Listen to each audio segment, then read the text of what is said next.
Hello, welcome back to my channel. My name is Kelsey and I'm here today to do my April TBR.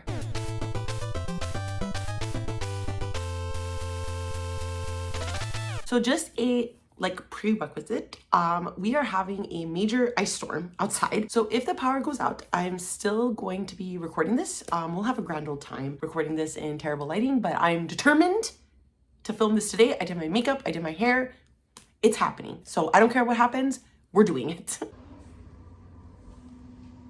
So first things first, I'm just gonna give a little teaser for a vlog that I plan on doing this month. I'm really excited about it. I'll give you two books and you can try to guess what the theme is. I'm gonna give you hints, okay? It'll be fun. One of the books I plan to read for this vlog is The Road by Cormac McCarthy. I read this book back in my my early university days, and I absolutely hated this book. But I do want to kind of give it a reread because I just don't think I was, let's just say, not sober enough in school to be reading this and thinking about it. So I definitely want to reread this, given that it is about a post-apocalyptic world where a dad and a son are traveling on the road, and the story is developed from there. I remember it to be really boring, but I have a newfound appreciation for dads and their children going on adventures. Another book I plan to be reading for that vlog is What Moves the Dead by T. Kingfisher. All I know about this book is that it involves mushrooms. Can we guess what this vlog will be? Let me know down below in the comments if you think you figured it out. But now let's move into the other books I plan to read this month. I have quite a bit to get through, so let's just get right into it. I'm going to go over the many Brandon Sanderson books that I plan to read this month. I plan to read 3. So the first of which is the new release this April, The Frugal Wizard's Handbook for Surviving Medieval England by Brandon Sanderson. This sounds super fun. It sounds totally different from things that I've read from Brandon Sanderson before, but I'm really liking his little jokester comedic era. So because I wanted to really avoid spoilers, I have absolutely no idea what this book is about. A man awakes in a clearing in what appears to be medieval England with no memory of who he is, where he came from, or why he's there. Chased by a group from his own time, his sole hope for survival lies in regaining his missing memories, making allies among the locals, and perhaps even trusting in their superstitious boasts. His only help from the real world was a guidebook called The Frugal Wizard's Handbook for Surviving Medieval England, except that his book has disappeared in whatever has happened to him. The few fragments he managed to save provide clues to his situation, but can he figure them out to survive? Very excited for this. It sounds like nothing I've read from Brandon Sanderson before, so excited to get this. I already have my copy on Kindle, so I will be reading it pretty soon. Next in my journey to also read the Cosmere, I plan to read the next, is it really a novella? I guess.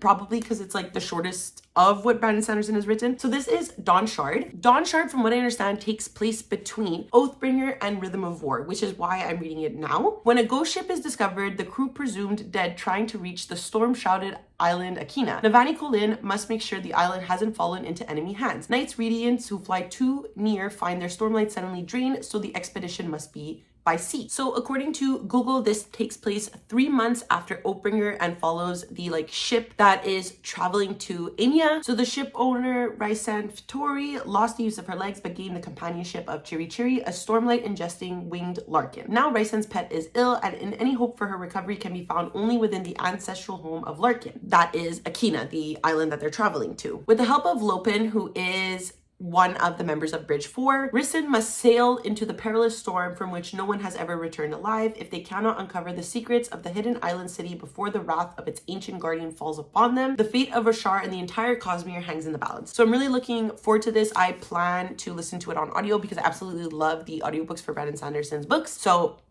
this one will obviously definitely be getting read soon. And the last Brandon Sanderson book I plan to read is a buddy read with my friend Danny over at Current Chapter. And this is Alcatraz and the Evil Librarians, the first one, because this is a series by Brandon Sanderson. It's his middle grade series, which I'm eager to start. I think it's so interesting that Brandon Sanderson has really tackled all age demographics with his books. So I haven't read the middle grade series yet, and I'm very, very excited to. So on his 13th birthday, the foster child Alcatraz what's his name? Alcatraz Smedry receives a bag of sand in the mail, an inheritance from his lost parents. When it is immediately stolen, he learns that it is no ordinary bag of sand. With it, the evil librarians who secretly rule the Hushlands, which is librarian-controlled nations such as the United States, Canada, and England, will finally overtake the free kingdoms as well. Alcatraz and his ragtime band of freedom fighters must stop them once and for all. This sounds cute. This sounds fun. It just sounds like an easy read. So I'm very excited to pick this up with the huge amount of books I have this month as well. Speaking of middle grade books, I will also be tackling The Throne of Fire, which is the second book in the Kane Chronicles. The Kane Chronicles series is the next books of Rick Riordan that me and my friend Hamnani are reading over our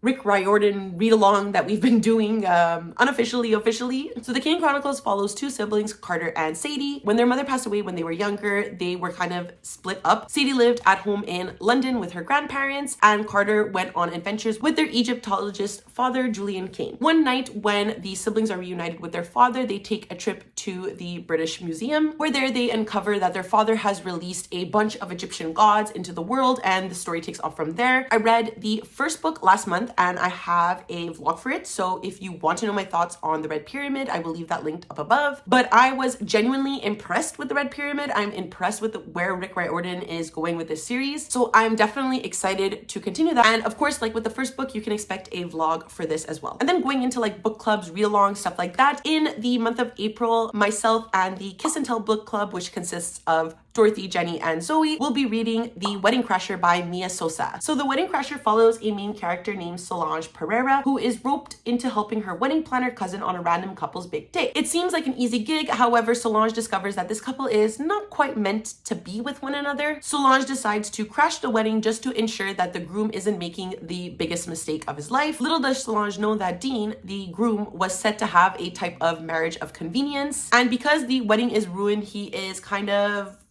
figuring out that he can't quite get the promotion he wants because for some reason they want to promote a family man, and he can only do so if he's married. Now he has to beg the woman who crashed his wedding, Solange, to be his fake girlfriend, and because she feels a tiny bit bad about ruining the wedding, she agrees to play along. What could possibly happen? We don't know. Join us for the live show where we're going to discuss the romantic endeavors of this book. And then to add another buddy read on top of all of the buddy reads I'm doing, I'm also planning on buddy reading Horror Store by, why did I forget his name? Grady Hendrix, obviously. I am buddy reading this with my friends Haunani, Jolene, and Lucy, and I'm very, very, very excited to start this book. I originally thought that Grady Hendrix's first book was My Best Friend's Exorcism, because I have this thing where if I want to read an author, I have to read them in publication order, so I just get to the best of the books. But then Jolene quickly informed me that I was incorrect and that it was Horror Store. But the plus was that she was willing to buddy read it with all of us, and I'm very, very excited to do so. From what I understand, this is a really exciting concept. This book is kind of set up, as you can see, like an IKEA catalog, and inside it's kind of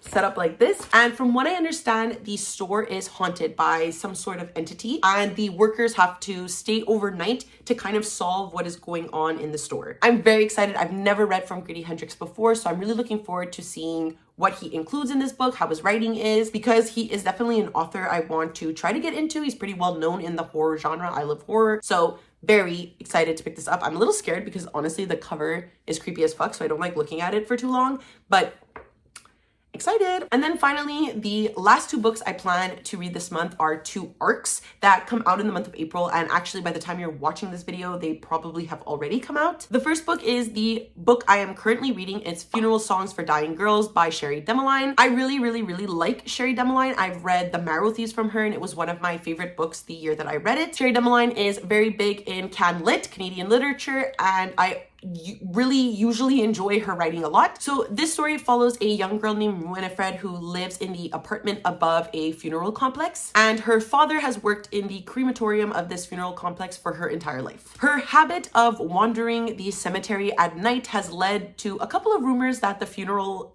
complex and cemetery is haunted, and that is positive news because the crematorium had received an unfortunate notice that they would be closing due to lack of profits. So now that the ghost tours have decided to include the cemetery on their like little trip around the city, Winifred is motivated more than ever to save the funeral home. I've already read a lot of the book and I just absolutely love the writing. So hopefully I will love the ending and I will be able to provide a positive review at the end of the month. And then the last arc I'm going to talk about and the last book in general in April that I hopefully want to get to is Blood Debts by Terry J. Benton Walker. This is a fantasy, I think, story that, oh my God, has this been in my hair this whole time? What is that? So this is an arc that I requested last year and I'm just getting to it now. It's so embarrassing, but it comes out this month. So 30 years ago, New Orleans saw the greatest magical massacre in its history. In the days that followed, a throne was stolen from the queen. On the anniversary of these brutal events, Clement and Christina Trudeau, the 16-year-old twin heirs to a powerful magical dethroned family, are mourning their father and caring for their sick mother, until by chance they discover their mother isn't sick. She's cursed. Cursed by someone on the very magic council their family used to rule. Someone who will come for them next. So it seems that both of the twins have some sort of magic, which really intrigues me. Christina has given up on magic for good. And for Clement, magic is his lifeline. So we're definitely going to see a duality of perspectives of the children. That really excites me. In general, this sounds like a really interesting YA fantasy novel. And I've been trying to really appreciate YA fantasy, so I'm really hoping that I like this book a lot as well. And that's it. Those are all of the books I want to read in the month of April. Please let me know down below if you've read any of them. Did you like them? Did you hate them? Let me know. And if you would like to follow me on any of my other social medias, I do leave a link down below to my Goodreads, Twitter, and Instagram if you would like to follow me there. And of course, because it is the end of the video, please do not forget to like, subscribe, and ring the notification bell. It does wonders for my channel. It makes me feel really good. And that's it. I never know how to end these things when I beg for likes and subscribes. So I will see you next time. Okay, bye.